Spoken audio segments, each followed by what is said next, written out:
Good morning students. हम पढ़ने जा रहे हैं व्यवहारिक व्याकरण के तहत एक नया विषय और आज का हमारा विषय है पद परिचय। हम पद परिचय की पूर्णतः जानकारी प्राप्त करें। पहले हम इसकी बारीकियां जानेंगे कि इसके अंतर्गत क्या पूछा जाता है। तो इसके अंतर्गत एक वाक्य होता है और वाक्य में जो शब्द आते हैं उनका पूर्णतः परिचय देना ही पद परिचय होता है। इस प्रकार जो हमारा वाक्य में आए हुए शब्द हैं जो पद कहलाते हैं उनका पहले नाम लिखते हैं, फिर उसकी गुण और विशेषताएं लिखते हैं, फिर व्याकरण के विषयों के आधार पर उससे परिचित कराते हैं और फिर वाक्य में जो अन्य शब्द हैं उससे संबंध भी स्थापित करते हुए उसकी पूरी जानकारी देते हैं। और इसको हम इस प्रकार समझने का प्रयास करेंगे कि वाक्य, सबसे पहले हम वाक्य से इसकी जानकारी प्राप्त करेंगे कि वाक्य होता क्या है। सार्थक शब्दों का समूह, यानी एक ऐसा शब्दों का समूह जो बोलते ही पूरा अर्थ दे, सुनने वाले को तुरंत समझ में आ जाए। तो हमने यहाँ पर एक सेंटेंस लिया है, वाक्य लिया है, रमन केला खा रहा है। तो रमन इसमें देखिए संज्ञा है और वो कर्ता के स्थान पर बैठा हुआ है, और केला भी संज्ञा है, जातिवाचक है, लेकिन वो कर्म का काम कर रहा है, और खा रहा यहाँ पर क्रिया का कार्य कर रहा है। तो इस प्रकार ये वाक्य बोलते ही पूरा अर्थ भी व्यक्त कर रहा है, सब सुनने वाले को भी समझ में आ रहा है।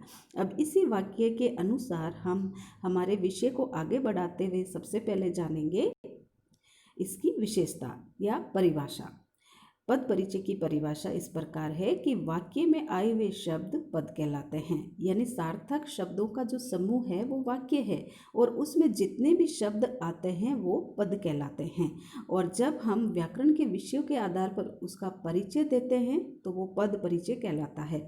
इसको समझना है तो इस प्रकार समझिए कि जिस प्रकार कोई भी नाटक या फिल्म सामने चलती है तो उसमें वो असली किरदार नहीं होते हैं, एक नाम को जीते हैं और नाम जो उस कहानी के आधार पर गढ़े हुए होते हैं और फिर उनसे पहले परिचित कराया जाता है, फिर वो कहानी आगे चलती है।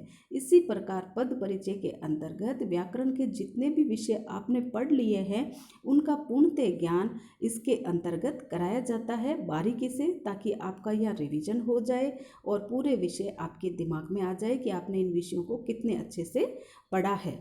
तो सबसे पहले हम जानेंगे संज्ञा पद परिचय, यानी संज्ञा से जुड़ा हुआ जो पहला अध्याय होता है उसी से जुड़े हुए हम पद परिचय की जानकारी लेंगे कि संज्ञा से जुड़ा हुआ अगर कोई पद परिचय आता है तो उसके अंतर्गत हम क्या ध्यान रखेंगे।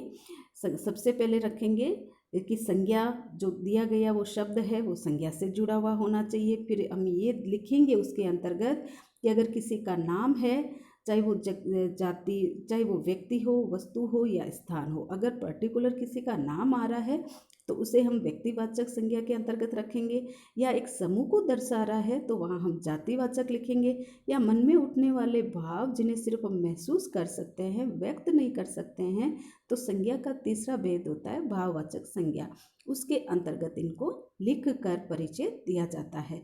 और अब इन्हीं बातों को हम एक उदाहरण के माध्यम से जानने का प्रयास करेंगे कि जैसे रमन केला खा रहा है, तो हमने रमन को पहले लिया है, यानी इसमें से एक एक शब्द जो इसमें पद है उसको अलग उठाते हैं और उसका परिचय देते हैं। तो सबसे पहले हमने लिया है रमन, तो रमन में हमने संज्ञा है, संज्ञा लिखेंगे। तो रमन एक नाम है, पहचान है, तो सबसे पहले संज्ञा के अंतर्गत व्यक्तिवाचक संज्ञा आई। फिर रमन किससे जुड़ा हुआ है, इसका दूसरा विषय होता है लिंग, व्याकरण का दूसरा विषय है लिंग। तो इसमें लिखेंगे कि रमन लिंग के अंतर्गत कौन से रूप में आ रहा है, तो एक व्यक्ति है, आदमी है, तो वो पुल्लिंग लिखा जाएगा। फिर देखेंगे क्रिया के आधार पर कि यहाँ एक है या अधिक है, तो रमन एक ही बात हो रही है रमन के बारे में, तो ये वचन के तहत एक वचन लिखा गया है। फिर हम ये देखेंगे कि हमारी जो खा रही क्रिया है वो किस पर निर्भर कर रही है, कर्ता यानी रमन के ऊपर। तो ये पूरा वाक्य क्या बन जाएगा, इसका परिचय किस प्रकार होगा, क्योंकि कम से कम हमें 3 विषयों को इसके अंतर्गत लिखते हुए उसका परिचय देना चाहिए, कम से कम 3 लिखा जाता है। तो संज्ञा जिसमें उसका मुख्य विषय जो उपभेद है व्यक्तिवाचक संज्ञा हो गया, लिंग के अंतर्गत पुल्लिंग हो गया और वचन के तहत एक वचन हो गया। अब आगे देखेंगे केला, तो केला तो केला भी संज्ञा है लेकिन एक समूह को दर्शा रहा है, तो यहाँ पर ये जातिवाचक हो गया। और फलों के तहत ये पुल्लिंग के रूप में आ रहा है, तो इसको हमने लिंग लिख दिया है। और केला एक ही खा रहा है, तो एक वचन है। और यहाँ पर केला हमारा कर्म का काम भी कर रहा है, क्योंकि कर्ता की क्रिया किससे जुड़ी हुई है? केले से जुड़ी हुई है। इसलिए यहाँ पर खा रहा क्रिया का कर्म क्या है? केला है। ये सारी बातें लिख कर हमें परिचय इस शब्द का परिचय देना होता है, ताकि हमें पूरे अंक मिल जाए। फिर है खा रहा, तो खा रहा हमारा है क्रिया, और यहाँ पर सकर्मक क्रिया का रूप बोला गया है। क्यों बोला गया है सकर्मक? क्योंकि यहाँ पर कर्म के रूप पर केला विद्यमान है, तो केले से जुड़ी हुई क्रिया है, इसलिए ये सकर्मक क्रिया है। और अभी वो कार्य चल रहा है, इसलिए वर्तमान चलेगा, और अपूर्ण वर्तमान काल चलेगा। और खा रहा, क्यों इसमें लिंग के रूप में हम पुल्लिंग लिख रहे हैं? क्योंकि क्रिया के आधार पर हम लिंग की पहचान आसानी से कर सकते हैं। और ये कर्तृवाच्य भी है, क्योंकि इसकी क्रिया लिखने का तरीका हम सभी को पता है कि वाच्य क्या होता है, तो इसमें ये चीज़ भी आप लिख कर इसको पूर्णता की ओर ले जा सकते हो। अब हमने दूसरा सेंटेंस लिया है, दूसरा वाक्य लिया है, सूरज पूरब से निकलता है। तो सबसे पहले हम सूरज को लेंगे, तो सूरज को सबसे पहले व्याकरण का विषय है संज्ञा, तो संज्ञा के तहत इसका परिचित कराएंगे इस शब्द को। तो वो हमारा शब्द बन जाएगा संज्ञा का भेद के रूप में, पहचान है इसकी, तो व्यक्तिवाचक संज्ञा है। सूरज पुल्लिंग के तहत आता है, सूरज एक ही होता है, तो वह एक वचन बन जाता है। और हमारी जो निकलने की क्रिया किससे जुड़ी हुई है? हमारे कर्ता सूरज से जुड़ी हुई है। आगे का हमारा जो पद है वो पूरब है, तो ये भी संज्ञा है। पूरब एक दिशा है, पर्टिकुलर पहचान है, तो ये व्यक्तिवाचक संज्ञा के अंतर्गत आएगी। और हमारी दिशाएं, लिंग अगर पढ़ा है तो उसके अंतर्गत दिशाएं प्राय पुल्लिंग में रहती है, तो ये पुल्लिंग लिखा गया है। और एक वचन है इसके अंतर्गत भी। तो ये सारा परिचय हमें हर एक शब्द को देते हुए आगे का हमने से शब्द लिया है। तो ये कारक है, कारक के 8 भेद होते हैं, उसमें से हमने ये कारक का से अपादान कारक से जोड़ा है, क्योंकि इसमें अलग होने का भाव होता है। तो यहाँ पर सूरज पूरब दिशा से अलग होकर आगे बढ़ रहा है, इसलिए यहाँ अपादान कारक का प्रयोग हुआ है। और निकलना क्रिया है, और ये अकर्मक क्रिया होगी, क्योंकि इससे जुड़ा हुआ कोई भाव, सकर्मक से जुड़ा हुआ कोई भाव नहीं है। और निकलता हमेशा सूरज रोज कार्य करता है निकलने का, इसलिए ये वर्तमान काल के अंतर्गत आता है। और क्रिया के अंतर्गत हमारी एक वचन से जुड़ी हुई क्रिया है, और निकलने का कार्य हमारा पुल्लिंग से जुड़ा हुआ है। तो इसमें आप ये सारी बातें लिख कर अपने वाक्य का परिचय आराम से दे सकते हो। फिर हम आज दूसरा विषय उठा रहे हैं, सर्वनाम के तहत पद का परिचय देना। तो सबसे पहले हम ध्यान रखेंगे सर्वनाम के भेद जो 6 होते हैं, और इन 6 भेदों के आधार पर ही हमें सर्वनाम से परिचित कराना होता है। और इसमें जो ये पुरुषवाचक सर्वनाम होते हैं, इसके खुद के उपभेद होते हैं 3। उत्तम पुरुष जो स्वयं के लिए होता है, खुद के लिए बातें होती है, मैं से जुड़ी हुई जो बातें होती है, मैं, हम आदि। और मध्यम तुम, तू, तुम आदि शब्द होते हैं। और अन्य में वे या इस तरह के अन्य वाले शब्दों को लेकर हम 3 तरह की बातें होती है, यानी मैं बोलने वाला, सामने सुनने वाला, और हमारे द्वारा जो बातचीत चलती है वो तीसरे व्यक्ति से जुड़ी हुई होती है।